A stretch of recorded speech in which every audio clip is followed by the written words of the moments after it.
Hello, everyone. I'm Walt Makaborski. You're watching 5 years after the freeze. Are we ready for tomorrow? This is a Sinclair Your Voice, Your Future Town Hall, where we've invited leaders and experts to look back at the 2021 winter storm and talk about the changes to the way you prepare and live through severe weather. I'm joined by Austin City Council member Vanessa Fuentes, who represents District 2. She had just joined City Council a few weeks before the winter storm and tested by fire. Now, to help talk with water infrastructure, we have Austin Water Operations Manager Stephanie Sue joining us now as well. Thank you for joining us. And our energy expert tonight for this conversation is Dr. Michael Weber, a chaired professor in public affairs and engineering who studies energy at the University of Texas at Austin. Thank you for joining us tonight. Let's set the scene now. CBS Austin meteorologists forecasted the unforgettable winter weather days before Valentine's Day in 2021. Snow and ice would blanket Texas. Temperatures plunged into the single digits, something rarely seen in Central Texas. As demand for electricity surged, power plants across the state failed. ERCOT, the entity that oversees grid operations 24/7, ordered emergency outages. What were supposed to be rolling blackouts quickly became something else. Millions of Texans lost power, many for days, and some without heat, light, or a way to cook food. Then came the next crisis. Without electricity, water treatment plants failed, pipes froze and burst across the state. Days-long boil water notices were issued. As temperatures warmed, residents then took to the streets and the treacherous roads, looking for bottled water and food as store shelves emptied. Recovery was slow. Power returned unevenly for some. Water service took days and, in some cases, weeks to fully restore. The storm would be ultimately linked to over 200 deaths statewide. We will never forget this storm. So let's begin the conversation focused on what Texans are doing now and those impacted by this devastating storm, how they feel about storms to come. Many still shudder with PTSD when they receive a winter weather alert. So let's try to bring some clarity and comfort. Here's a question we received from many viewers. If a storm like the one experienced in 2021 were to occur tomorrow, would we be prepared to keep people safe and warm? I want to give everyone a chance to answer that question. A lot of people were talking about it as we faced an ice storm just a few weeks ago. Council member Fuentes, people are worried we're going to face that again. Hopefully we never do. What would you say to residents that, might get that shudder and PTSD when we get the winter alert? No, that's right. And I think now we can expect to have more severe weather events happen in our community. But what we know, even with just the mini freeze that happened a few weeks ago, is that the city of Austin has improved in our weather response. But make no mistake, back in 2021, what we saw was the city of Austin failed to communicate and to coordinate emergency response and disaster-related services, as well as the state of Texas failed us in not having a reliable power grid. And what that resulted in was horrific for many families. As you mentioned, we saw families, I remember them telling me they were huddled up to a bed in their winter clothes to keep warm. We were out there delivering cases of water to the elderly who were without water and in some cases without power. Really vulnerable situations happen right here in Austin. And for me, I represent an area where Spanish-speaking communities is a prominent part of Southeast Austin. And what we saw with communication is that a lot of the communication coming out of the city of Austin wasn't multilingual, wasn't in a way that people could access. And so what gives me a lot of confidence that the city has improved their response is knowing that with the most recent mini freeze that we had, the city was having daily press conferences. There was proactive communication on how individual households can prepare. And we've also hardened our infrastructure. So we have backup power generation at Austin Energy, Austin water sites, as well as updated emergency protocols. So we've come a long way. A lot of people were frustrated by the fact they felt the response was slow from the city. I think the city was really relying on ERCOT to make sure that we weren't going to be facing this. And then, you also had to deal with the homeless population and scramble to get them to cover, which I have to congratulate the city. This last ice storm, they did a really good job of making sure the unhoused population got to shelters to stay warm. But there was a lot of chaos there, and it felt like the city was on their back foot for a minute. Did you feel that way? Oh, most definitely. Those of us who were on city council were just, beside ourselves, knowing that we were standing up pop-up distribution sites in our communities because we couldn't get the city of Austin to respond fast enough. But what happened is when government failed, it was the people of Austin who stepped up. It was neighbors helping neighbors. I mean, mutual aid groups really came to our rescue. Organizations were doing water delivery, home food meal delivery, you name it. And so that we've come a long way in really understanding that government can't go at it alone. So we've now stood up the Austin Resilience Network, which really honors and brings along the organizations who will be alongside the city in times of emergency. Yeah, it was great to see bottlers and brew pubs get together to get the water out. Some chefs were doing home-cooked meals on the street. It was great to see, and that's what makes Austin, Austin. One of the last things people thought they'd have to deal with, Stephanie, was the water issue. I forgot exactly what happened, but I felt like there was a miscommunication or an issue with a switch that flipped or something that happened in the storm that where people had to boil their water. What was the technical issue where the water system went down? Well, there was a few issues that came up during that storm, and it obviously we had the sustained freezing temperatures and also just issues with accessing our facilities and whatnot. But essentially, what happened was our water distribution system did not have enough water to put out, and I think a lot of that had to do with our own facilities being frozen, but also just a lot of the breaks that happened on the private side and the demand for water going up. There was an issue that we had at one of our water plants where kind of as things were kind of worsening that we did lose power and had a power issue at the plant. But it was overwhelming and fast. And I think everybody had to get to the drawing table as soon as they could after the thaw so this wouldn't happen again. Where have we come in the last 5 years where you think Austin Water has prepped for the next disaster? Well, so, no two events have been the same since the 2021 storm. And however, we have learned from every one of them that we've had and have really been focused on continuous improvement. We have really strengthened our infrastructure and invested a lot in winterization, our power backup systems, on infrastructure reliability, on things like emergency planning and being able to communicate, both internally so that we all know what's going on and externally with the community. And then also communications plans really to be as quick and responsive as we can to let the community know what's going on. And I do want to acknowledge that that the community has also come a long way in that now. I feel like in these last number of events, there's a lot more partnership in just being ready, making sure that your pipes are protected and your systems are ready to go. And that helps us on not taxing the system as well. Sure, you don't have as many burst pipes and leaks and people actually heeding the warnings that we're trying to put out to get citizens ready. Absolutely. And it was great to see residents. You see these snow pictures behind us. They were getting their four-wheelers out and going to residents and getting them out of their homes and trying to keep them warm. The biggest frustration, I think, during the whole storm, the R in ERCOT stands for reliability, Michael, and that was the last thing people felt during this winter storm. What happened in that storm, and have we recovered enough and have we stabilized the grid enough so we don't have to go through this again?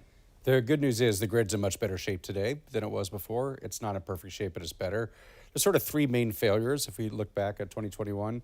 The first is, it feels unrelated, but it's our building codes. Our homes are not very efficient. In Texas, our efficiency standards are way behind many other states or other countries.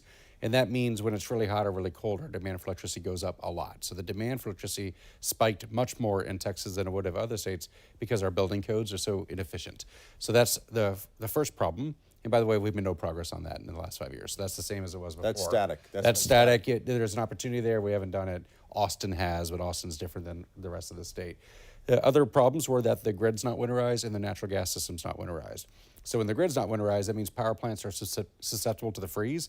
You can have icicles or things forming and falling and breaking, causing equipment to trip or break, or just if it was outside its operating temperature range where it could operate safely. So a lot of power plants tripped offline because it was too cold, or they were coated in ice, or coal piles froze, or a pump at a nuclear power plant froze, or solar panels were covered in snow, or wind turbine blades were coated in ice. So that was a huge problem. And we've made a lot of progress on that in the last 5 years. The third problem is the natural gas system is not winterized. We've barely made progress on that. So the three problems are building codes, winterization of the power sector, winterization of the gas system. We've made no progress on building codes, a lot of progress on winterizing the power sector, little progress on the gas sector. So we're in better shape. We got a long way to go, I would say. And in the bottom line, it all takes money, right? And budgets are tight, and trying to winterize homes in Texas, you know, all we talk about is the heat during the summer. We don't expect an ice storm. We don't, yeah, it's all very expensive until you consider the cost of the storm, and then it looks cheap. Okay. As we take a look at the grid and how we winterize it, Governor Greg Abbott would set his sights on ERCOT. We saw a shakeup in ERCOT leadership, and the legislature was directed to tackle some of the energy and logistical issues that stacked up one after the other, creating the statewide crisis. 5 years later, as Texas braced for its latest winter storm, the latest test to the grid, here's what Governor Abbott had to say. The ERCOT grid has never been stronger, never been more prepared, and is fully capable of handling this winter storm. There is no expectation whatsoever that there's going to be any loss of power from the power grid. And the local power providers have never been more prepared for any winter storm ever. We asked Governor Greg Abbott for an interview ahead of this conversation. We received a statement from his press secretary that says since the 2021 winter storm, quote, the state has taken significant legislative action to strengthen the grid and added more than 40,000 megawatts of power. Thanks to those reforms, no Texan has lost power because of the state grid. Governor Abbott will continue working with the legislature to build a grid with enough energy to power Texas for the next century, close quote. We also invited Texas's Public Utility Commission to join us tonight. They oversee ERCOT and enact the laws and directives from the legislature, so we also invited ERCOT to be part of this conversation. In a statement we received from both entities, they highlight their close collaboration since the winter storm, as well as the legislation and other reforms to strengthen the grid's resilience. They both say proof of the improvement could be seen during our most recent winter storm. Dr. Weber, I want to ask, 5 years later, have we done enough? You talked about the big three. I think some people might have lost power because branches came down on a line. I thought a lot of the energy crews did a good job getting the electricity back up. They trimmed a lot of trees throughout the city and the county. So that was a key issue. But do you agree with the governor and ERCOT? You know, the reason they're not here maybe because they were in the hot seat a lot for the last 5 years. But we thank you for the statement. Yeah, I think in general that they are correct that the grid is in better shape today than 5 years ago, primarily for what Governor Abbott said, which is we built a lot of new power plants, primarily solar, by the way. A lot of solar, a lot of batteries, a lot of wind, and a little bit of gas. We built a lot more power plants, so we have more capacity available. So if some are not available, if they go offline because it's too cold, we have enough backup power. So that is good news. And there was winterization. The thing about the storm in 2021 is it happened during the legislative session. The legislature meets every other year for a few months, and it happened to be meeting while the storm hit and the power went out. And they had ignored the storm in 2011. Same thing happened with the Groundhog Day storm in February 2011. The legislature ignored that storm despite rolling blackouts, despite people dying, despite the suffering and the losses. It happens again 10 years later, 2021, and the legislature says, okay, this time we got to do something. And they did do something, and I think it really helped. This storm we just had a few weeks ago is not a real test, though. It wasn't nearly as cold, it wasn't nearly as widespread, and it did not last as long. So it was a good test, but not a great test. And I think we should give ourselves some applause for it was better. And there was a lot of tree trimming and all those other things. We haven't had the same kind of storm yet. That'll be the true test. I hope we don't have that storm again anytime soon. But I think there is a lot to celebrate. Still a weakness in the gas system with the storm that happened a few weeks ago. 11% of the gas production froze up, so there's still a sensitivity in the gas system to the freezes, and we need to make our homes better. But progress. We can't solve it all in just 5 years, but steps, yeah. Now let's take a look at the water again and the reported water issues. One hospital in Austin needed to move patients after dealing with water and electricity loss there. This is just one example for many water providers across the state. Frozen pipes were a common issue, but others were also dealing with losing power to treatment plants, pressure issues, and ultimately having to issue boil water notices. Now, Stephanie, talk to us about the issues that Austin Water was having. You mentioned a few of those earlier. Addressing those issues, again, costs money and time. I think we need both of that to make sure we're bulletproof for the next one. But where are we again in terms of getting the resiliency we need for a 2-week episode like we had in 21? So since the winter storm in 2021, we have implemented a lot of improvements related to, winterization. We have policies in place and procedures that we enact well ahead of winter weather, kind of as we're coming out of the end of summer, to really fortify our infrastructure and make sure that it's ready, that the insulation is in place, and that we're able to warm, all the critical infrastructure at our facilities. We have, readjusted kind of our management of how we are able to produce water throughout the year. So even in the dead of winter, when usually water demand is low, we have policies in place to make sure that we're able to keep things running. We've invested a lot in backup power systems, both on the potable generators and stationary generators, to make sure that our remote facilities are able to continue to provide service even if power does go down, and that is a big issue that we have at a lot of our remote facilities. And then really just, making sure that a lot of improvements have been made in emergency planning. So we take an all hazards approach. So it's not only winter weather, it's kind of in any type of hazard that we can encounter weather-wise. And we, have continuous training of our staff so we can anticipate what's going to happen and know how that we're going to respond to it. And then couple that with just really improved communication, things like dedicated staff that in the middle of an emergency, all their job is to communicate with stakeholders externally and to the community, so that they know what's going on.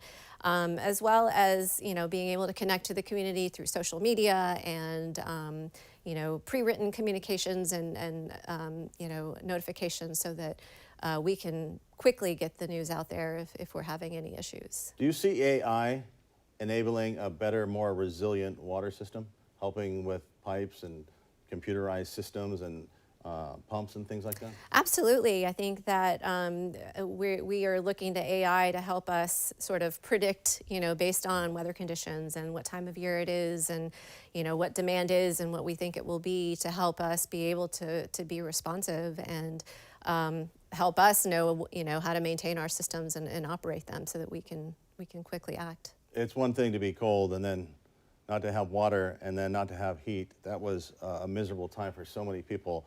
And with boil water notices in effect and many roads not safe to drive on, millions didn't have easy access to water and food for days. So that has been top of mind for a lot of people when the temperatures dip again. There were bottled water distribution sites. If Texans could reach them on the roads, it did thaw, and we got out there and we covered this. This is some of our coverage where Texans were helping Texans try to get the water they needed. This is a look at the different sites across the state. A week after the 2021 winter storm, Division of Emergency Management Chief Nim Kidd said every city and county needs to learn from this traumatic experience. This is something that I hope that we take as a lesson learned from this as we start getting our way out of this, is we do think there need to be more locations across the state at the local level and the state level of where resources are staged or stored before the event. We reached out to the Texas Division of Emergency Management for an updated comment on this. We didn't hear back in time for this conversation, but we can agree not knowing where your next drink of water or meal is coming from is a scary situation. Councilwoman Fuentes, do you think coordination is key when it comes to improving resources? And have you talked about that in just terms of the logistics? We are growing so fast, and there are more roadblocks into that logistics chain, but that's got to be a constant conversation. Oh, absolutely. And it's key. I mean, we know that when disasters strike, people look at their local leaders first and foremost to lead them through that disaster, but we need the coordination at the state and federal level on getting out information and resources. And for example, the mini freeze that we had just a few weeks ago, what we saw, the state came in, they treated the roads in advance, so that was helpful and something new that wasn't regularly practiced. And then, at the local level, just having that coordination with communication. So standing up the Emergency Operations Command Center, having the interdepartmental coordination, it all goes hand in hand and makes a big difference in times of emergency. People are looking for the city for answers in a crisis, like what is happening, why are we in trouble? But it was interesting, Mayor Kirk Watson got out in front of the last storm like 4 days ahead, long before the temperatures dropped. And it was one of those things where I think the residents were looking for, and I think it gave them a sense of peace. Do you think that was one of the lessons learned? Get out in front of the storm early? Oh, yes, because that's the number one thing that a person can do is take care of the 4 Ps, right? Your people, your pets, your plants, and your pipes. And really empowering individuals to take ownership and to make a plan, to be prepared, to go to the grocery store, to get your supplies, because you don't know for how long you're going to be without power or water. And, and again, we had medically vulnerable individuals who, when the power went out, they didn't know that they were going to be without access for days on end, and that had a health effect. What was the impact? I just want to actually quickly, for you, you were dealing with this storm as well as everyone else, but people were in your face, angry and mad for things that you couldn't control. What personally did you learn about just dealing with a crisis like this as a leader? Well, for me, it was just communication was key. What we saw is I maintained very active on social media. In fact, in preparing for today's conversation, I went back and looked at all of our constituent tracker, all the logs that we did in serving constituents, and the amount of help that came in through Twitter, through Instagram, Facebook, you name it. People, our digital presence was our lifeline for families, because that's how they could get access to us. And we were calling departments saying, can you go deliver a case of water to this apartment complex? That you saw on Twitter. Yes, they just reached out on Twitter. But that accessibility is so important during times of emergency. So for me, it really was understanding all the different communication tools that we have available to us and ensuring that the city of Austin was leaning into those platforms. And the city manager at the time, Spencer Cronk, is no longer with us, so That's right. he is not part of the city operations. He took a lot of heat as well. But the water as well. You were in the trenches, also dealing with your own personal crisis, trying to stay warm. What did you learn from that? Also, that communication was key. Really making sure that internally, that we all knew that we knew what was going on, so that information could get relayed when it needed to, and really being upfront about what our needs were at the time. It was unprecedented, and really also making sure that our staff was safe and that they were getting to where they needed to be. I think that was also, important for us as well. Monitoring ERCOT, were you ever yelling at your TV like a lot of residents? or what was it like for you, knowing what you know, the inside baseball that you know, plus you're dealing with your own tragedies to stay warm? So ERCOT was going through a tough time. I tend to be one of the defenders of ERCOT. The thing that ERCOT did was they were dealt a tough hand, which is the power plants, which they don't own and operate, failed to winterize, half of them turned off. And then the gas system, which they don't own and operate, failed to winterize. We lost half our gas system as well. And ERCOT's trying to make sense of all this. And the thing they did that made everybody so mad actually saved the system, which they started to shed load, which means turn off power to cities, turn off power to neighborhoods. And this was deadly and dangerous, but it kept what remained of the grid intact. And for us in the grid world, we're like, wow, that was actually kind of heroic, because if you get a total blackout, it takes weeks to bring it back on. That's called a black start. And they were within a couple minutes of a total collapse, and they kept it from doing that. So we're like, okay, that was really tough to do. That was great. At the time, I don't think we knew that. I don't think people knew that, and I think they're angry, right? They didn't have their power, they're cold, they have to boil water, great, but with what power? I don't have power to boil the water. Or how can I go to the store to get water if the roads are icy? So people were angry, they were suffering, they were dying in some cases, a lot of damages. So it's hard to say ERCOT's the hero. That's a very complicated story. But in the inside baseball of the power sector, people who study this are like, actually, that was kind of an amazing balancing act. They're balancing all this. And because they don't control the power plants or the gas pipes, they really didn't have all the tools available. Now, there were some key mistakes at ERCOT. Back to communications, they didn't communicate well. They also didn't know where the gas system was. So there was a cascading series of failures where gas coming out of the ground comes with water. The water freezes, seals off the well, so you can't get gas. That gas gets cut off to a power plant. That power plant's turned off because they can't get gas. They tell ERCOT, we can't generate because we can't get gas. ERCOT says, okay, we have to shed load. So they turn off power. Who do they turn power off to? The gas system, which made it worse. So then we lost more power plants, lost more gas, lost more power. Then The domino effect really huge crushed. cascading failure. And so if you want to be mad at ERCOT, they communicated badly and they failed to know who their customers were. I think we were mad at everybody. I didn't know. I was mad, yeah, A lot that's of people right, yeah. didn't know who to exactly be mad at. They were just mad at nature as well, I think, for everything else. But It is weird for an energy-rich state to be short on energy, right? yeah, That doesn't feel was right. that was one of the things that people were talking about. How can this happen in this day and age with all the technology that we have? Let's turn now to another question from several viewers. We heard many are asking whether the costs of upgrading Texas's power and water systems, especially after the 2021 winter storm, are being shifted now onto residential customers. Stephanie, can you speak on this topic? We have to winterize, we have to upgrade, and we have to make our system safe, but nobody really wants to foot the bill for this. Well, I know that something that we have to balance is affordability, but also the reliability of our systems. And so I would say, it's I'm happy to report that in the mini freeze that we had back in January, that we fared well. Our systems were reliable and were maintained, and we didn't experience really any issues, and that we really only had issues with icy road conditions, et cetera, and for the most part we stayed operational. I hear that phrase over and over, you get what you pay for, Councilmember Fuentes. It's one of those things where if we don't pay for it, we don't want to pay for it when things are good, but we want it done when things are bad.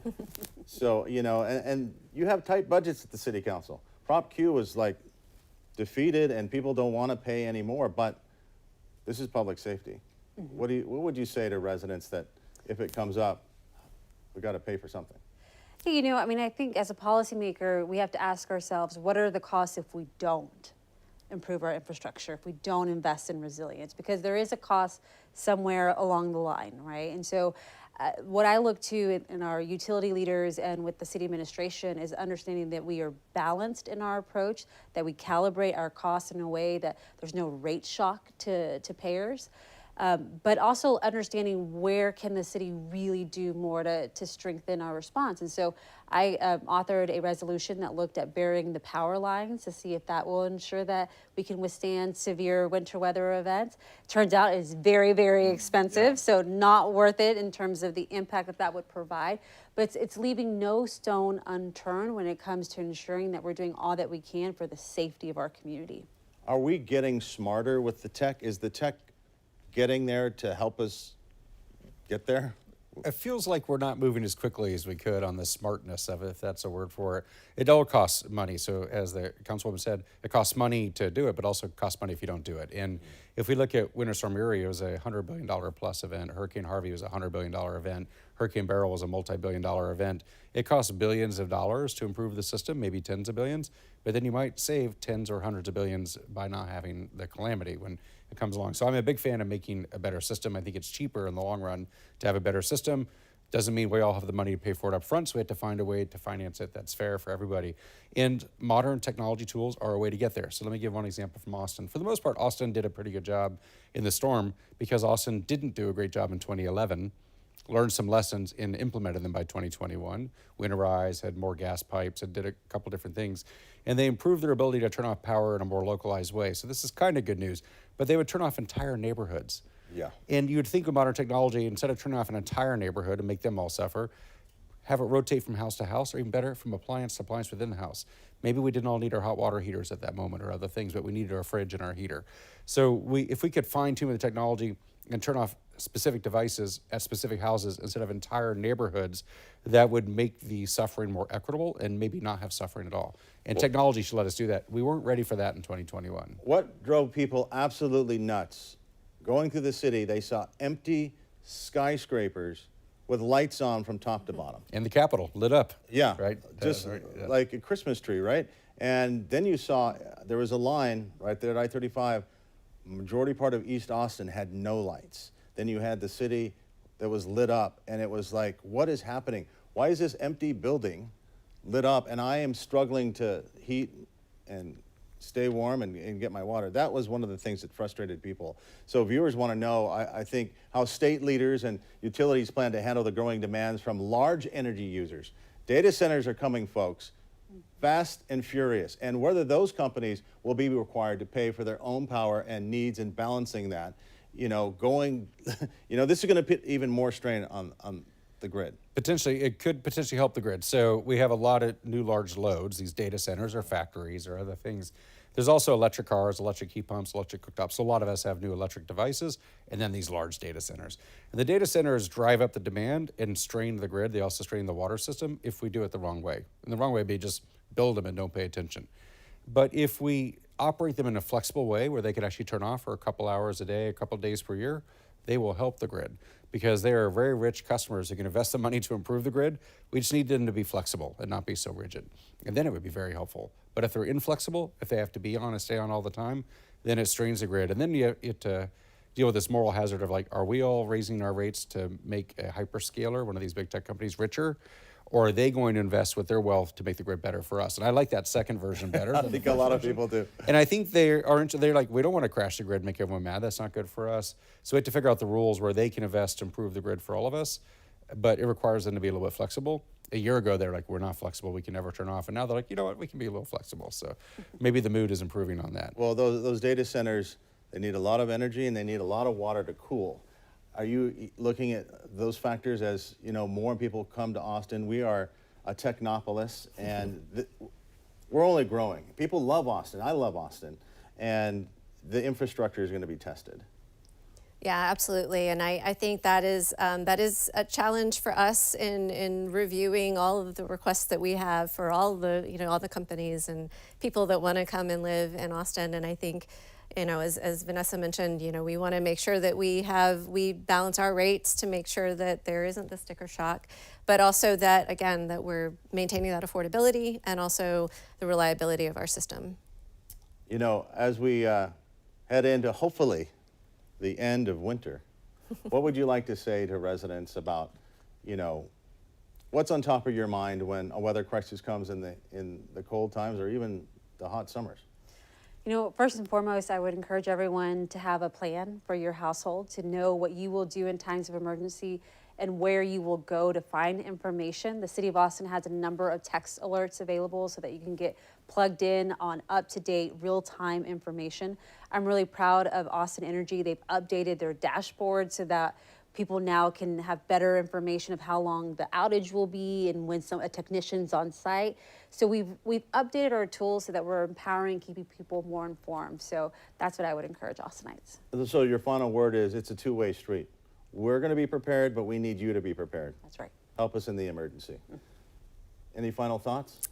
Yeah, I would say that we really can't control, the severity of the winter weather events that we're going to be faced with, but we can control our ability to be able to respond to it and to be prepared for it.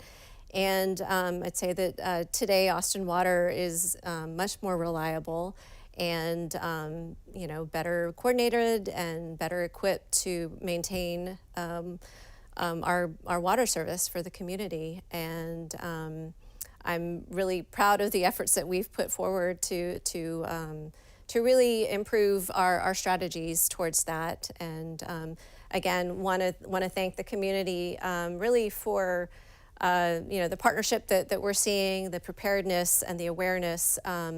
And I attribute a lot of our successes in the last couple of years to really that partnership. It is a collective effort of partnership. A lot of people really went back to the drawing board, communities and city governments, to make sure they didn't have to go through this again. What are we heading in the right direction? Or do you think we'll keep this path, or are we going to get complacent and maybe say we're good? I hope we don't get complacent. I think one of the key lessons I like to say is that extreme weather is here to stay, and that's what Councilwoman Fuentes started with, which is we need to be prepared more for deep freezes, more heat waves, more droughts, more floods, more windstorms and tornadoes. That's the future, that's the reality. And we can't wish it away. We need to be prepared for it at the community level, but also at the individual level.